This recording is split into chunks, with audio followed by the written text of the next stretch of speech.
लोगों के दर्शन हुए। मैं सब लोगों का हार्दिक अभिनंदन करता हूँ। बड़ी प्रसन्नता हुई कि आप लोगों ने इस तरह से गौ माता की सेवा का अभियान ले रखा है।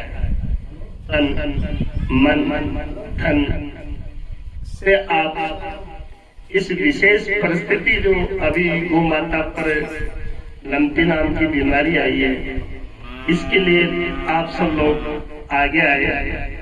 मैं भगवान से प्रार्थना करता हूँ कि जो ऐसी परिस्थिति में आप अपना कदम पूरा जोर देकर के आप खड़े हो, आप सब लोगों का भगवान मंगल करे, सबका बेड़ा पार करे।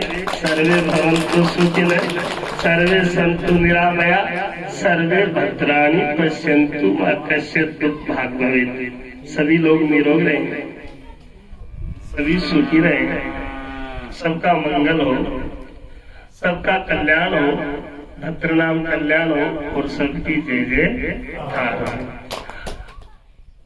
इस प्रसंग में आप सभी लोग जानते भी हैं, मैं जो बोलूंगा शायद आप सब लोग जानते हैं, लेकिन आप लोगों ने मुझे दिखाया है तो मेरी वाणी को पवित्र करने के लिए मैं आप लोगों से निवेदन करता हूँ कि इस वक्त की जो परिस्थिति है, मनस्थिति है, जो समाज में हमको देखने को मिल रही है, अभी जो गौ माता पर जो संकट है, उसके करीबन 3000 गौशालाएं राजस्थान में है, जिसमें 2700 गौशालाएं सुचारू रूप से चल रही है। और कई गौशालाओं में कभी कभी मेरा भी जाना हो जाता है, हम लोग भी व्यवस्था में लगे हैं। तो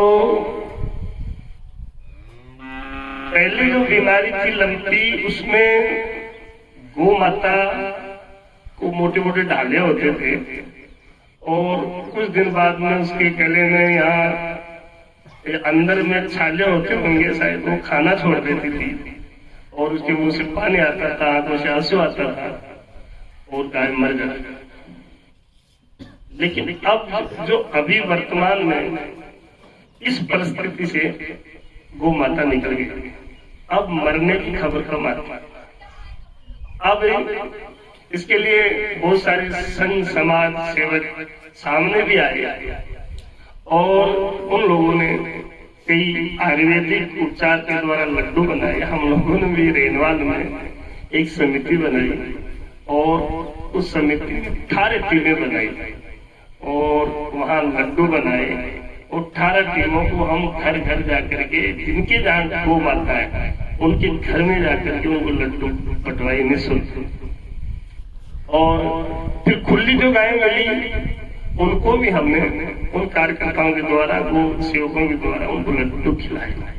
अपने आश्रम के सामने एक सांड था, उसको एक बीमारी हो गई थी, तो वो लड्डू हमने उनको निरंतर खिलाए। अब वो सांड एकदम स्वस्थ है, सुरक्षित है, स्वास्थ्य लाभ उनको मिल गया है। लेकिन अब जो हमारी जो योजना थी वो ये थी कि शायद इससे लंपी नाम की बीमारी काबू में आ जाएगी। लेकिन अब जो परिस्थिति देखने को मिल रही है वो परिस्थिति ऐसी है कि अब गाय मर नहीं रही है। अब गाय की जो स्किन है, अब गाय की जो चमड़ी है वो आप ही टूट के गिर रही है, घर के गिर रही है। अंदर में यदि देखा जाए तो उसकी हड्डी गिर रही है। और इस वक्त गाय पर बहुत बड़ा ये संकट है। मरने की खबर कब आ रही है? पहले तो रोज आती थी, लेकिन अब 8-10 दिन में तो 10-12 दिन में अब मरने की खबर कब आ रही है। और अब तो ऐसी एक बीमारी आई है, शायद ये लड्डू भी उसमें काम कम कर रहा है। हम लोगों ने जो बनाया है, जो भी बना रहे हैं, अब तो ये है कि उसमें कीड़े भी पड़ गए। मैंने गाय को देखा था, उसमें कीड़े थे, उसको निकलवाए थे।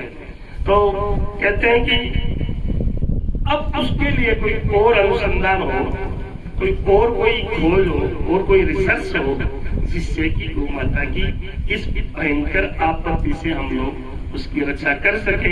हम लोगों ने 20,000 रुपए से वो काम चालू किया था, लेकिन जब पता लगा लोगों को तो हमें 50-60 तो कार्यकर्ता मिल गए फ्री। और फिर लोगों ने हमको 2-3 लाख रुपया जो भामाशाह साहब आ गए और बोले महाराज आप तो इसको चालू करो, जो पैसा चाहिए वो आपको सब व्यवस्था हो जाएगी। तो हमारे वहाँ मदन लाल जी मास्टर जी हैं, लक्ष्मी नारायण जी मास्टर जी हैं रेलवाल में, उनकी देख रेख में वो कार्य चल रहा है। और हमें दूर दूर तक ये मैसेज दिया भाई किसी के यहाँ भी किसी भी एरिया में यदि बीमारी हो तो यहाँ निःशुल्क लड्डू मिलते हैं, आप ले जाइए और खूब खिलाइए। और मुझे कल या परसों पता लगा था कि आप लोगों ने भी ऐसी व्यवस्था की है, इसलिए मैं आपकी सराहना करता हूँ, धन्यवाद करता हूँ। आगे की बात यह है कि गौ माता की जो महिमा है वो आप सब जानते ही हैं। गौ माता तो गौ माता है। भागवत के अंदर जब वो आप जानते हो कि धुंधकारी जब प्रेत बन गया और उसका भाई जो गोकर्ण थे उनको जब वो रात को सोए गया जी जाकर जो उन्होंने सारा श्राद्ध कर्म भी किया था लेकिन उसकी मुक्ति नहीं हुई, तो गोकर्ण जी घर लाके सोए तो उसकी खाट को उठा के पटक रहा था, कभी बकरी की तरह, कभी गाय की तरह, कभी भैंस की तरह से बोलता था। उसने पूछा तू कौन है और मेरे को सोने क्यों नहीं देता? तो गोकर्ण जी को ये कहा कि मैं तेरा भाई हूँ धुंधकारी और मैं मर करके प्रेत हो गया हूँ। तो गोकर्ण जी ने कहा बोले मैं तो तेरी गया जी में जाकर के पिंड दान कर दिया, पितृ तर्पण करा दिए, तेरी सारी शुभ क्रियाएं करा दी। और गया जी में तो वरदान था गयासुर को कि भाई यहाँ कोई भी अधोगति में मर जाएगा और ये गयासुर तेरे यहाँ आकर के पिंडदान कर देगा, विधि से पूजा कर देगा तो प्रेत योनि से मुक्त हो जाएगा। तो ये ब्रह्मा जी का वरदान था, विष्णु जी का वरदान था, तो फिर तेरी गति नहीं हुई, ये क्या कारण हुआ? तो उन्होंने कहा बोले सुनो, ये ऐसे गया जी में, पुष्कर जी में, हरिद्वार में जो पिंडदान करते हैं उनसे मुक्ति होती है, लेकिन वो साधारण पापी की होती है। मेरा जैसा पापी नीच की तो तुम हजार भी गया जी में पिंडदान करो तो मोक्ष होने वाली नहीं है। तो बोले मैं क्या उपाय करूं? तो उन्होंने कहा मुझे पता नहीं। तो कहते हैं सूर्य भगवान का उनका इष्ट था, सूर्य गायत्री को उन्होंने ये मंत्र जप करके भगवान सूर्य से पूछा और उन्होंने जो है भागवत कथा के लिए कहा बोले आप भागवत सप्ताह कीजिए। और उन्होंने किया तो बोले पता कैसे लगेगा कि इसकी मुक्ति होगी? तो उन्होंने एक बांस का जो है रखा जिसमें 7 गांठ थी। बोले एक दिन में 1 गांठ टूट जाएगी, 2 दिन टूट जाएगी, 3 टूट जाएगी, 7 दिन में 7 गांठ टूट जाएगी, तो जाकर तेरा भाई का सदगति हो गया। तो कहते हैं कि ये भागवत प्रमाण है। और 7 दिन में उन्होंने जब भागवत सुनाई तो उस प्रेत धुंधकारी की सदगति हुई। लेकिन आप ये समझते होंगे, ये सोच रहे होंगे कि